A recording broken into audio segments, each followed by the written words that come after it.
Hey guys, thanks again for tuning into my YouTube channel here. I wanted to do a quick follow-up video to the how to set up spearing from a pop-up hub.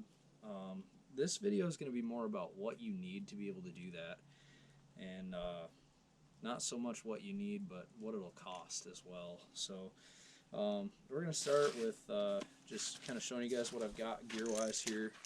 I guess the first thing we'll start with is what I got in my hand.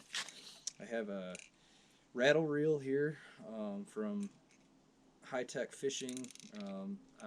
You'll get two of these. I usually run 2 decoys in my spearing hole at all times. You get 2 of these, put them on a bungee cord. You can hang that up in your spearing hub. Next, and probably your most important, is going to be a spearing decoy. You can get some relatively cheap versions of these, like Lasco sells them. You know, you can find them at Cabela's sometimes. Just look around online.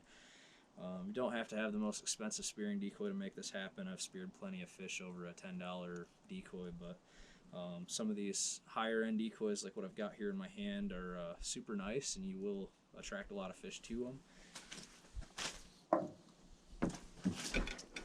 Next, you're going to need a spear.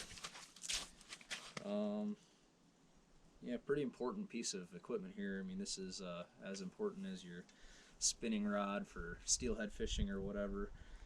This is going to be what you catch your fish with. So, a spear and some rope. You can get some decently affordable spears. I think I found one when doing a little research before putting this video together for about $100. So. I'm going to go ahead and add all that stuff to this video and kind of show you guys like where to buy some of this stuff and how much some of it costs. But you'll need a rope too. Tie off your rope to your shanty at all times. That way when you throw your spear and you get a fish, say you're in 10 foot of water, you're going to want a long enough rope to not only hit that fish but also to kind of let it hit bottom so you can pull it back up. So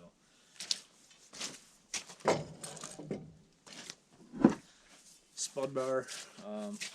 Super important for ice fishing. Spud your way out at all times. I mean, you can check your ice quality with this thing. I mean, I know if I do 2 solid hits on the ice and it goes through, then we probably have a ice quality problem. So then it's going to be augering a hole and checking exactly how thick it is and augering a hole every so often. But spud bar will kind of tell you if your ice is good or bad right off the rip. So super important there.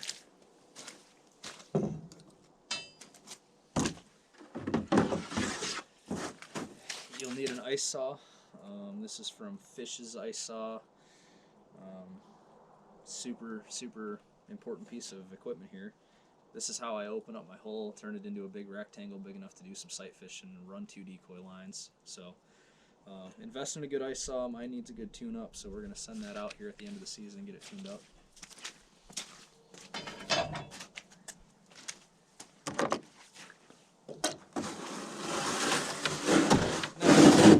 Jet sled itself.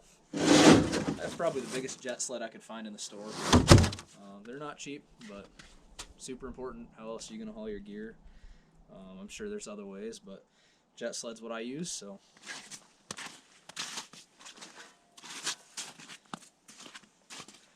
you will need an ice auger. What I'm holding here is a Strike Master 8-inch. Super good all-around ice auger. I mean, 8-inch is a good size to run some tip-ups and whatnot. So highly recommend Strike Master. They've got some quality stuff here. I've had this one for a number of years.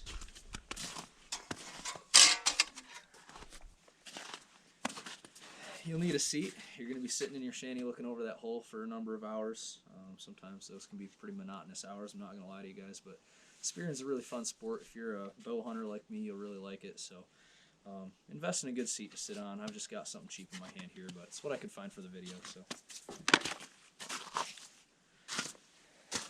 the other suggestions I would have is probably go ahead and buy a ice shanty. Make sure you get one with a black interior for spearing. You don't want any extra light or any funky colors kind of scaring the fish away. The goal is to get it nice and dark in your shanty so that way you can, number one, you can see well, and number two, the fish can't see you. And then probably just a heater and you guys should be all set. So we'll go ahead and throw all that stuff in in the video here everything that you need, where I found some of that stuff, and then the total out the door price for it, which let me look. I think I put that into my phone here. Let's see. We're looking at everything I listed minus the heater and the seat. You're looking at $684.88. So not cheap to set this up by any means, but a lot of fun, worthwhile for sure. So go ahead and check out the links that I'll leave in the video here too, in the description. You'll need some monofilament line, some rope, your jet sled. Your monofilament line, I mean, you should be able to get that for under $5. I just run 10-pound test. Eagle Claw jet sled. There's a 54 by 25 by 10 inch jet sled on Cabela's website there for $64.99. A Laco plastic spearing decoy 7-inch like Orange Tiger. Again, order that right from Cabela's. You're looking at $16.49. It's pretty affordable. I recommend some of the more quality decoys sometimes, but I've speared plenty of fish over cheap decoys too, so just has to look like a fish and act like a fish. Your Iceman portable ice shelter. Dunham's is running a sale on those right now for $109, but regular price is $149. Okay, let's see, where were we? Your Strike Master auger is going to be about $70, $69.99. That's one of their cheaper ones they've got out there. Should work just fine. You can find on Shields a Burke Outdoors plastic rattle reel with clamp. That would actually work really well for clamping to a bungee cord or clamping to the inside of your shanty. $15.99. You'll need 2 of those. Your Eskimo Redneck Economy Ice Chisel. That's what I have here. You're looking at $50, $49.99 to be exact. Your Fish's Ice Saw, you're looking at $179.99, and that's if you order it through Shields. And a Laco Ice Spear, $99.99. So, yeah, like I said, out the door. I mean, it's not a cheap thing to get into by any means. The cool thing is, if you book a trip with me, you spend a fraction of that. I set everything up for you on top of that too, which, as you saw in the last video, the setup can be kind of monotonous and a lot of work. So I set everything up for my clients before they get out there, and have the decoys drop down the hole and ready to go. And then you guys walk right out to the shanty and you sit in the shanty with me, and I jig the decoys and we bring the fish in. So it's a lot of fun. Check it out. Check out my Facebook page as well. So thanks for watching this video.